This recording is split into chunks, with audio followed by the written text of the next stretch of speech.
Bom dia a todos. Damos início a mais uma edição do projeto Estradas do Conhecimento com a live Portos, uma conversa sobre como não ficarmos a ver navios.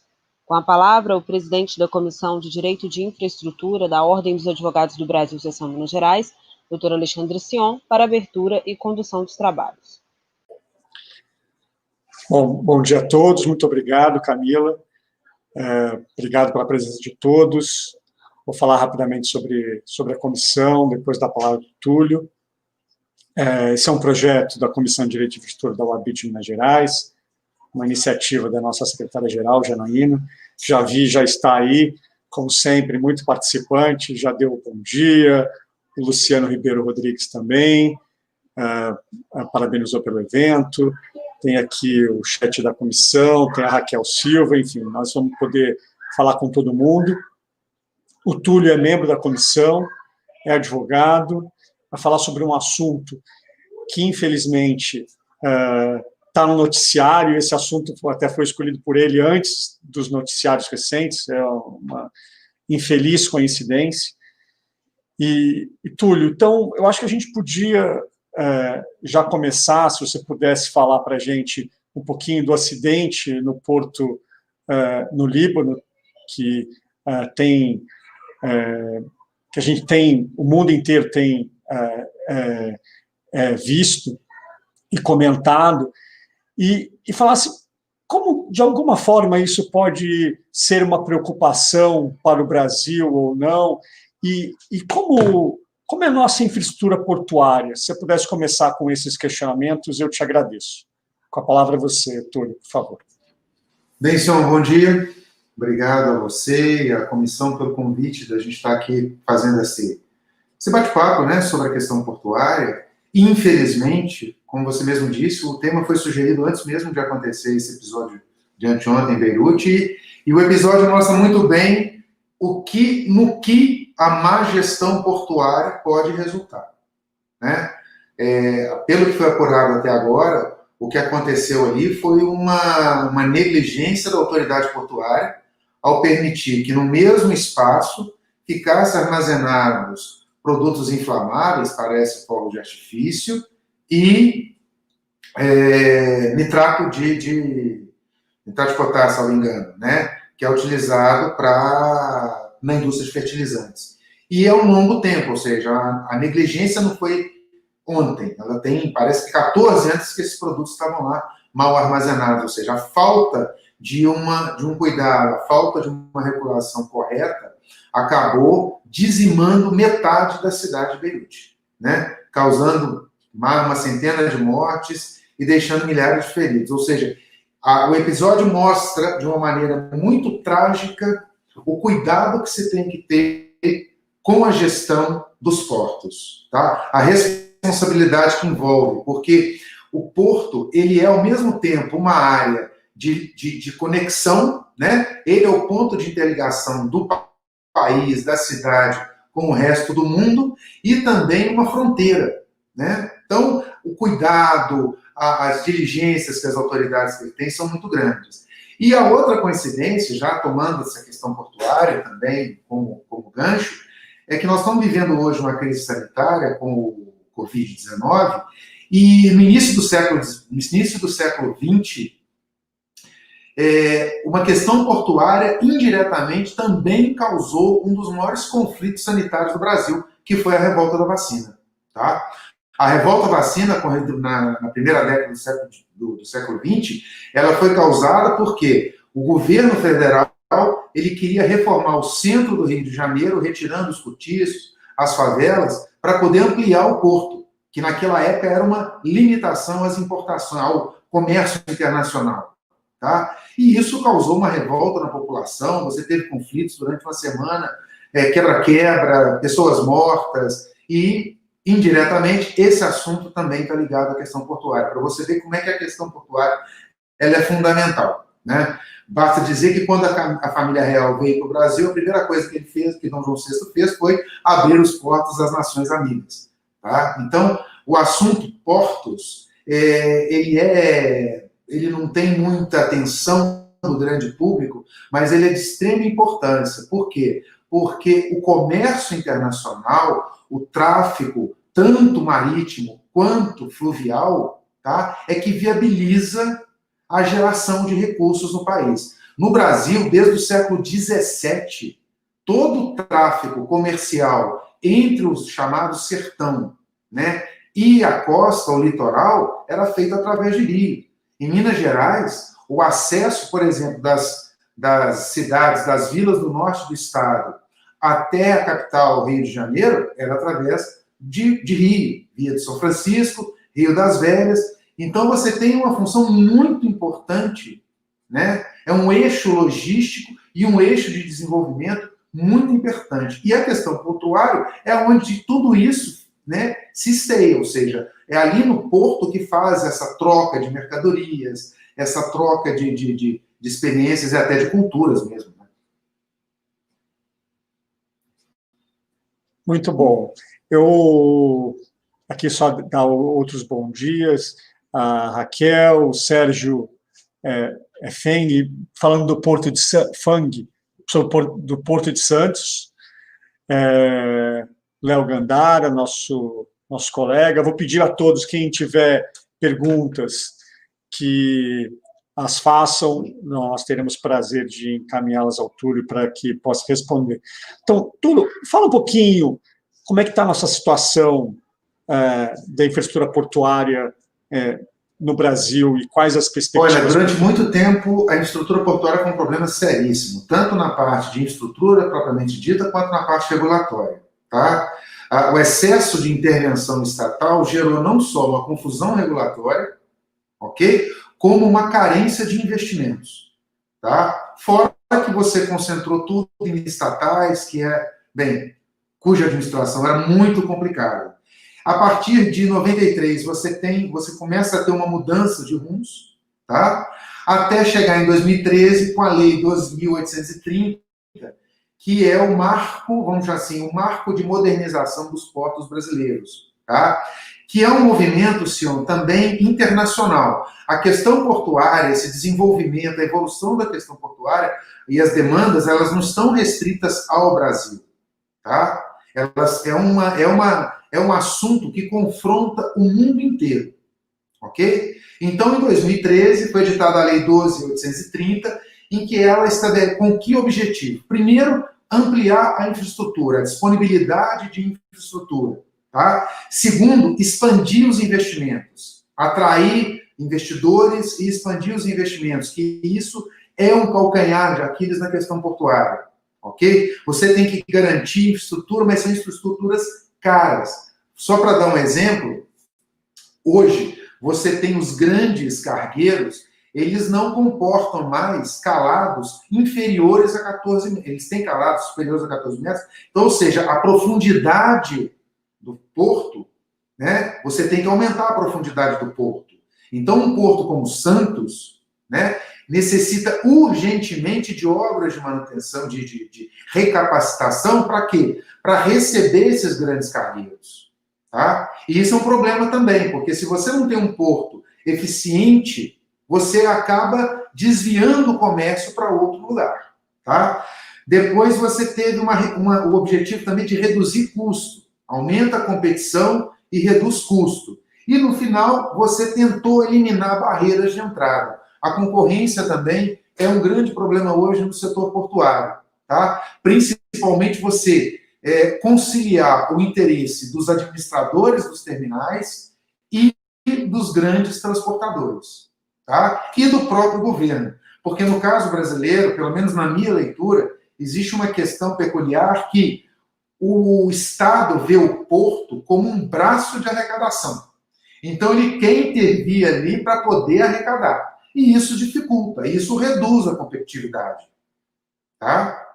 O sistema brasileiro tem esse agravante ainda, né? Que o Estado, esse Estado autárquico, que eu costumo, né? O Brasil, infelizmente, tem esse traço na administração, o Estado ele não quer abrir mão. Tá? Então, ele não quer, ele se coça para não intervir. E quando intervém, piora a situação. Mas, de lá para cá, melhorou bastante. Tá? Aos poucos, a competitividade ela vem aumentando. ok? Se busca, claro, atrair investidores, e não é só, a gente imagina o porto como exclusivamente aquela área de atracação. Não. O porto é todo um micro-universo em volta daquilo ali, que vai desde a doca de atracação aos armazéns, que é o caso lá de Beirute, tá? E as vias de acesso também. Tudo isso é uma logística, é um organismo. E tudo isso depende de uma vamos dizer, uma sintonia muito grande. Tá? Então, tem melhorado? Tem. Só que nós demandamos muito mais investimentos. Por isso que na minha visão, a questão portuária, ela é um grande destino de investimento no futuro. Não só portos marítimos, mas também portos fluviais. Se eu posso projetar aqui rapidamente? Só pegar aqui para mostrar para vocês uma coisa.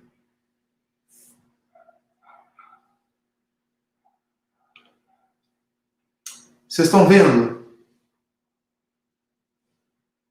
Isso aqui é um gráfico que mostra o tráfego marítimo no mundo, tá?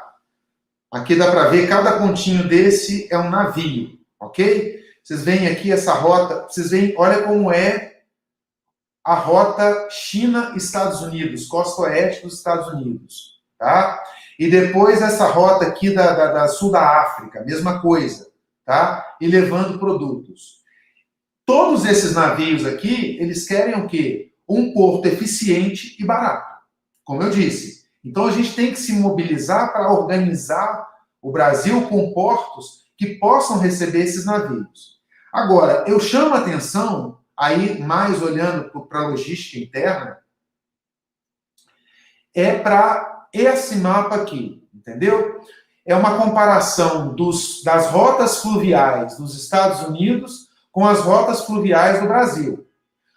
Vocês veem que os Estados Unidos aproveitaram todas as rotas fluviais disponíveis. Os rios Mississippi, Missouri, aqui em cima. Enquanto no Brasil, a gente tem aqui o rio Amazonas, que praticamente responde por 80% das rotas fluviais, tá? E a Bacia do Paraná, ok? Fazendo interligação com o Rio da Prata e com o Sul. Só que aqui no meio, veja a quantidade de rios que nós temos no Brasil. Muito mais do que nos Estados Unidos. Tá? Ou seja, o potencial de navegação disso aqui é enorme. É enorme. Tá? É enorme. E tudo isso, dependendo de quê? Dependendo exatamente de investimento. Né? Com uma oportunidade aberta, tá? Para fazer essa interligação, diferente nos Estados Unidos, eles fizeram uma interligação norte-sul interna, com as hidrovias. Aqui no Brasil, a gente consegue fazer norte-sul, leste-oeste. Tamanho o potencial hídrico, que já era conhecido desde o século XIX. Tá? Então, as oportunidades abertas nessa área de portos e hidrovias são enormes. Tá? E Túlio, excelente. E como é que é o ambiente regulatório? O que você pode falar para a gente do que aconteceu nesses últimos anos? O ambiente regulatório, como eu disse, a competição aumentou. Tá? Veja o caso, por exemplo, o CAD tem sido muito mais demandado nas questões portuárias, tá? Mas existe ainda, como eu disse anteriormente, existe uma dificuldade no Estado de dar vazão, ok? Liberar mais. Na minha opinião, poderia ser mais liberado, ter mais livre concorrência, ok? O Estado está lento, na minha opinião. Tá? Ele editou a lei de modernização dos portos, já é um ponto importante, porém, a ANTAQ, ela ainda deixa a desejar, ok? Deixa a desejar. Mas porque a necessidade do Estado de interferir. Uma coisa que, na minha opinião, interfere demais na gestão dos portos é o regime alfandegário. Tá? É de uma burocracia absurda. Tá? Absurda. E eleva o custo absurdamente também. É quase um intercâmbio de papel. O navio leva 1 tonelada de mercadoria, é 1 tonelada de mercadoria, 60 toneladas de papel para cada 1 tonelada de mercadoria. Tamanhas dificuldades. Entendeu? O Estado ele resiste a sair do ambiente. Eu acredito que, e a lei de modernização está provando isso, à medida que os agentes vão se organizando, o próprio sistema vai se organizando. E hoje a competição ela é muito maior. Então, na hora que o Estado quer regular demais, ele prejudica a competição. Tá? É um desafio enorme. É o Estado brasileiro se conter. O que foi ótimo os seus comentários. O que você acha, assim, como é que é o desenvolvimento dessa infraestrutura no Brasil atualmente, para os próximos passos? O que você acha que a gente poderia fazer como país para aproveitar melhor esses nossos recursos logísticos? Na minha opinião, a gente deveria ampliar as políticas públicas e dar uma prioridade. Dar uma prioridade à recuperação das hidrovias, na minha opinião. Ok? Mediante autorização, mediante convênios, abrir na concorrência. Existe um espaço enorme de concorrente, de logístico, de hidrovias. Tá? Você conhece como... Veja, para uma ferrovia, você tem que fazer desapropriação. Tá? Tem que fazer uma série de medidas, você que é um especialista da área, relatórios de impacto, tudo mais. Uma hidrovia, você não precisa disso. Como eu disse, o Brasil hoje tem aproximadamente 27 mil quilômetros de hidrovias, mas um potencial de 42 mil quilômetros. Existem 19 mil quilômetros a serem capacitados. Tá? Então, assim, era eleger a questão hidroviária como prioridade. Isso para a logística interna. Tá? No caso da logística internacional, nós precisamos urgentemente dotar os portos e o ambiente portuário de competição e atrair competidores. Existem competidores, tá? Há dificuldades. Tem um caso muito interessante até nos Estados Unidos, que uma companhia de Dubai uma vez adquiriu o porto de, salvo engano, São Francisco. Tá? E isso gerou uma comoção, né, política, os políticos americanos falando que os árabes iriam administrar uma fronteira, é aquela dualidade do porto, né? Ele é o elemento de conexão, mas ao mesmo tempo é uma fronteira, ok? Só que essa companhia portuária, né, esse fundo de investimento de Dubai, ele controla portos no mundo inteiro, e cada dia que passa, né, os players desse mercado, eles vão se tornando maiores e poucos, ok? Então, a gente precisa estar constantemente atualizando as nossas políticas públicas em relação aos portos marítimos. Para quê? Para atrair investimento, entendeu? E licitar não só a área de atracação, mas também a armazenagem, as estradas que fazem os acessos aos portos, as ferrovias. Então, ou seja, existem várias oportunidades de negócio, tá? Várias oportunidades de negócio. É priorizá-las. Excelente, Túlio. Você tocou 2 pontos bastante relevantes. Um é a comparação com outras formas de logística, né? Você citou muito bem a ferrovia. Uhum. A despeito das grandes vantagens da implantação de uma ferrovia, você deu o exemplo dos Estados Unidos, né, que fizeram isso muito bem numa outra época. Hoje, você licenciar uma ferrovia no Brasil é quase uma tarefa impossível, porque, diferente de outros caminhos, você não consegue ter essa flexibilidade. Então, você vai passar por áreas sensíveis, por áreas que você não poderia intervir. Então, a complexidade, os conflitos advindos da implantação, do licenciamento de uma ferrovia são gigantescos. Uhum. E E aí o outro ponto que você comentou muito bem é essa nossa relação com o porto, porque ao mesmo tempo que ele é um caminho de desenvolvimento, de comércio, ele também é um ponto estratégico, do ponto de vista da relação com o externo, né? Agora, por que você acha que a gente discute isso tão pouco? Por que a gente não vê essa discussão de forma relevante a despeito das enormes vantagens e do nosso enorme potencial de utilizá-las? Sion, opção política.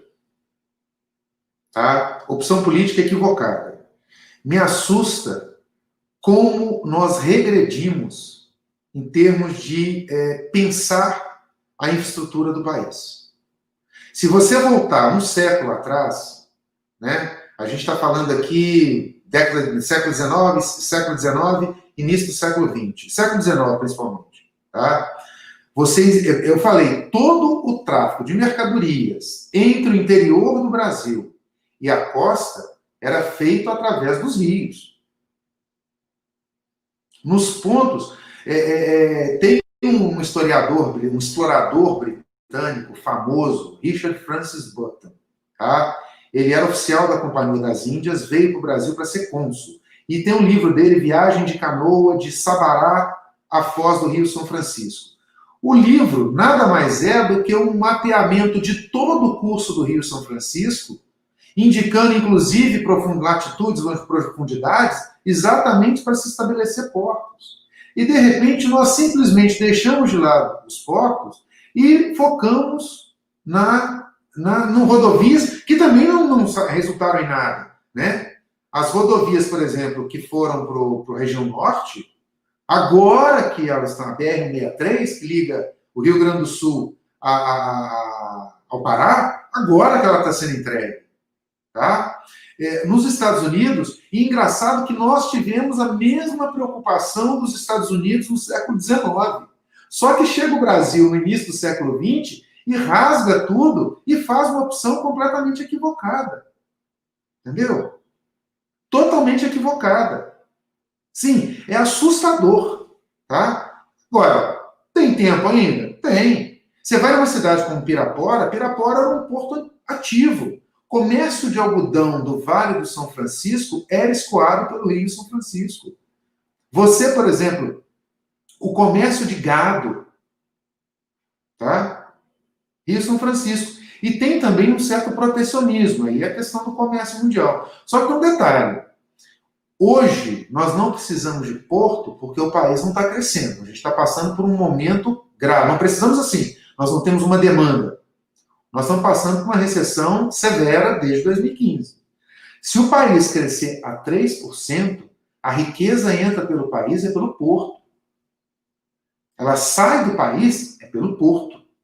Ela não sai de avião. Você não tem um gênio que constrói uma ponte que vai daqui à Europa, né? Tem aquela piada do gênio que constrói uma ponte. Não tem. É porto. Muito bom. Bom, tem vários comentários e perguntas aqui, eu vou tentar direcioná-las para você.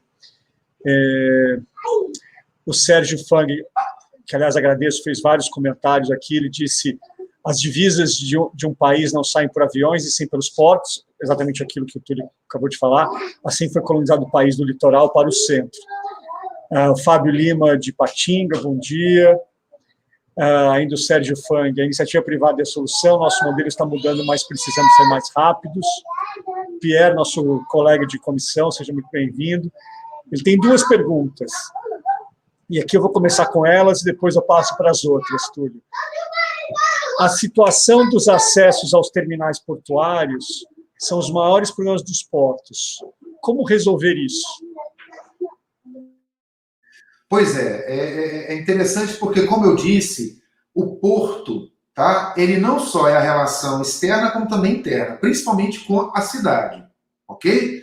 Só que no Brasil, o porto é uma questão federal. Então, os municípios não ligavam muito para os portos. Então, essa administração, tanto que gerou a revolta da vacina, né? Não foi à toa. Essa interação do porto com a cidade, o núcleo populacional no seu entorno, ela é importante, e os acessos são fundamentais. Eu defendo a criação de acessos, inclusive específicos, aos portos.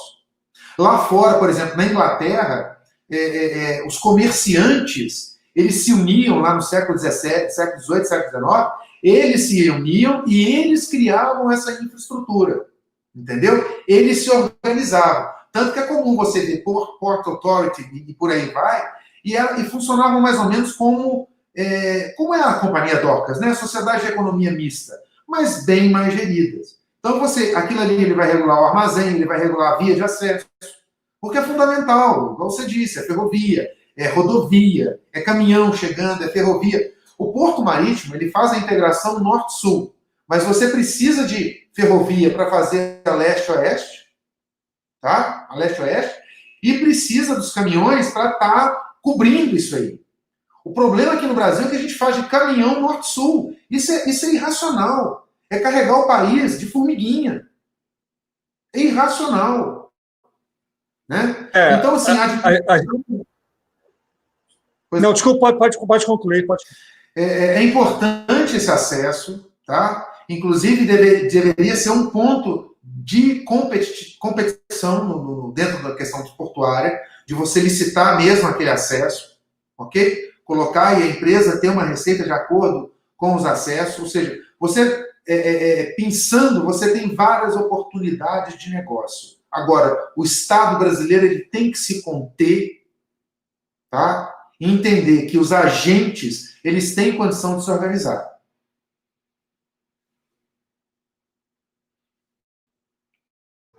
Ótimo. A questão da rodoviária e de caminhões, ele tem uma questão política bastante relevante. A gente viu recentemente como isso tem um impacto político, né? E obviamente, as decisões relacionadas. O segundo questionamento do Pierre é: e o porto de Presidente Kennedy no Espírito Santo vai sair mesmo ou houve recuo? Depois o Sérgio Fang também disse que participou desse licenciamento, acho que de 2009 a 2010, e disse, haja burocracia. Eu não sei se você conhece esse caso especificamente, você gostaria de comentar? Não gostaria de comentar. Oi, pode falar. Então, por favor, então pode comentar. Eu não tenho acompanhado essa questão, esse debate sobre o porto de Presidente Kennedy. Eu acompanho mais a questão geral, porque se você pegar o Presidente Kennedy e pegar também, por exemplo, você lembra do Jurong, do estaleiro Jurong, que também tinha um projeto enorme. Essa é a dificuldade de você ter no Brasil hoje, né, com grandes empreendimentos. Ok? Não dá, veja, você tem que conciliar, né, preservação, políticas públicas, mas com desenvolvimento. Tá? A gente precisa. Não tem jeito. São escolhas que a sociedade faz. Tá? Querer conciliar, uma hora vão ter que bater o martelo, vão ter que fazer o porto. Né? Mas você ficar atacando, é um porto aqui, eu não quero porto aqui, eu não quero... A questão é que nós precisamos. Entendeu? É que nós precisamos. Então, na minha opinião, se a gente perder tempo com essas discussões infinitas, né, não vamos sair do lugar. Infelizmente, a gente acompanha isso bastante, você falou muito bem, grande parte dos grandes empreendimentos são discutidos no judiciário. Exatamente. Ontem eu estava discutindo um caso com a Secretaria de Meio Ambiente de um estado do Nordeste, que um assunto que deveria ser resolvido no âmbito administrativo, como os agentes morrem de medo, eu preciso discutir com o Ministério Público, ouvir a opinião do Ministério Público, como se o Ministério Público fosse consultível, não pode exercer esse papel. Mas eu entendo, porque as pessoas vivem sob a égide do medo, não tem medo de fazer qualquer coisa.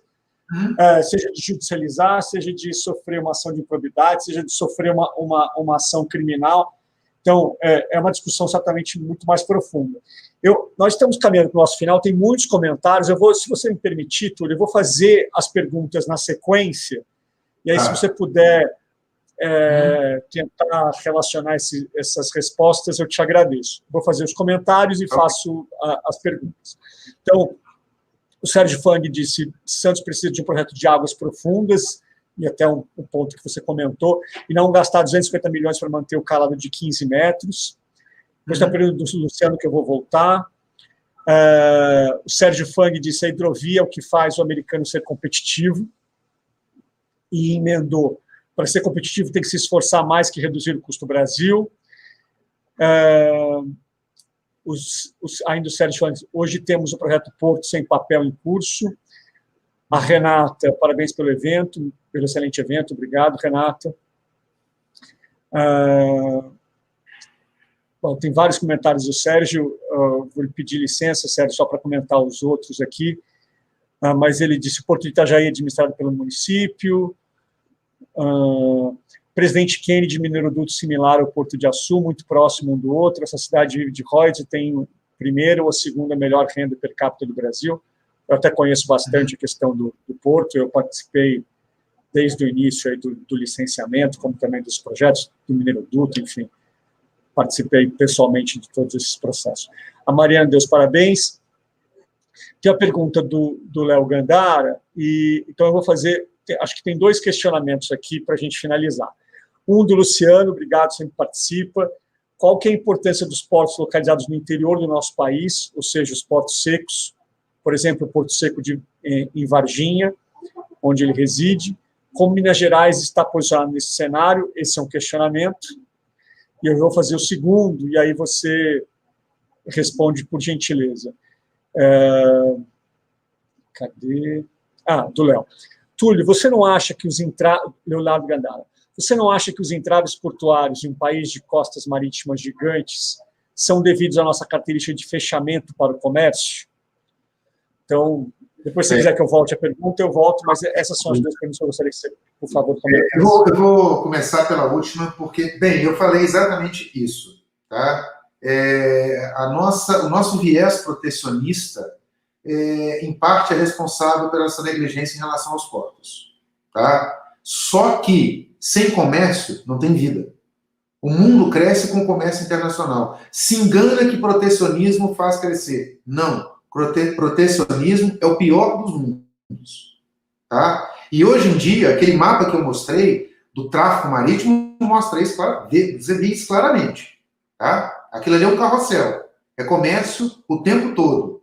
Ok? Então, sim, o nosso protecionismo é responsável por essa omissão em relação aos portos. Tá? Em relação à pergunta do Luciano sobre a questão dos portos secos, o Porto Seco é uma questão e alfandegária. Tá? É um problema, igual eu falei, o Brasil ele tem um viés taxeiro, né? Adora tributar e quer tributar tudo e todos. Ok? Então, o Porto Seco é um nariz da nossa deficiência logística. Ok? Na minha visão. Inclusive, eu acho assim, que o nosso sistema tributário ele é uma tragédia para quem opera no setor portuário. Minas Gerais, apesar de Minas Gerais não ter mar, né, falam que os mineiros querem mar, a gente precisa de ter Minas Gerais deveria assegurar um acesso firme portuário. Deveria ter essa preocupação. Tá? A gente tem 3 bacias hidrográficas aqui fundamentais, que é a bacia do Rio Grande, que liga a bacia do Rio Paraná, tá? O Rio São Francisco e o Rio Doce. Para você ter ideia, volto mais uma vez no século XIX. Teófilo Otoni, os irmãos Otoni, eles foram fundadores da companhia, aos moldes daquelas companhias de comércio americanas, da Companhia de Comércio do Vale do Rio Mucuri. A ideia deles era colocar vapor ligando o Rio Mucuri, a região do Vale do Rio Mucuri, Rio Jequitinhonha, ao mar.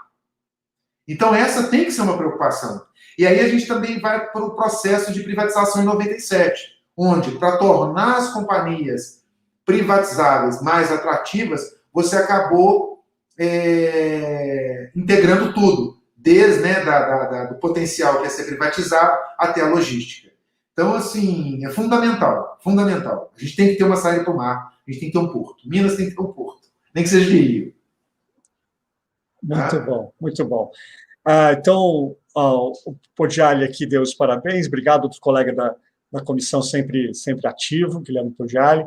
O Fábio Lima, parabéns a todos envolvidos nesse evento, que entendem sobre a proposta de desenvolvimento humano profissional.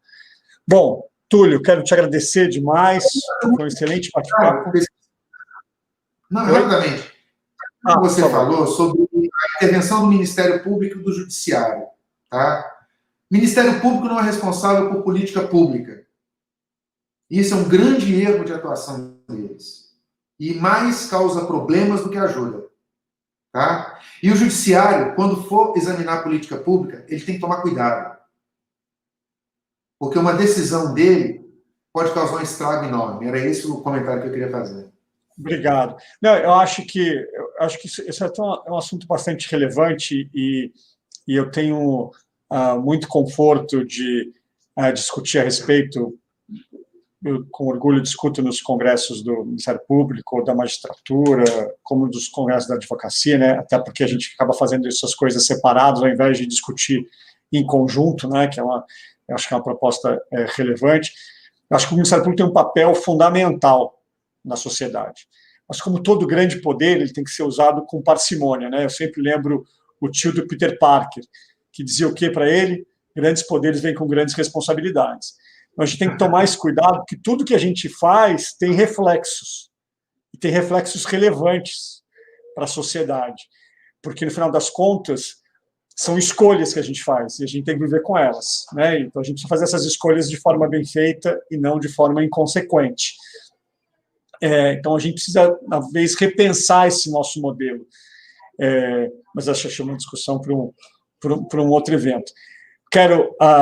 Continuo ouvindo comentários, quero agradecer a todos que participaram ativamente, o assunto é muito relevante, foi conduzido, como sempre, com muito brilhantismo pelo Túlio.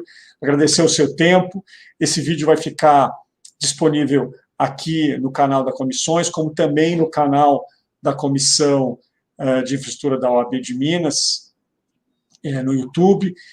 Pedir para que vocês nos acompanhem, nós temos o LinkedIn, tem o Instagram, o YouTube da comissão, e a gente sempre quer fazer esses eventos para dividir com a sociedade questões relevantes. Túlio, muito obrigado de novo, e um abraço a todos. Tenham um excelente dia. Obrigado, Simão. Obrigado mais uma vez pelo convite, e a todos da comissão. Bom dia a todos. Tá? Sucesso no evento, nesse projeto. Tchau.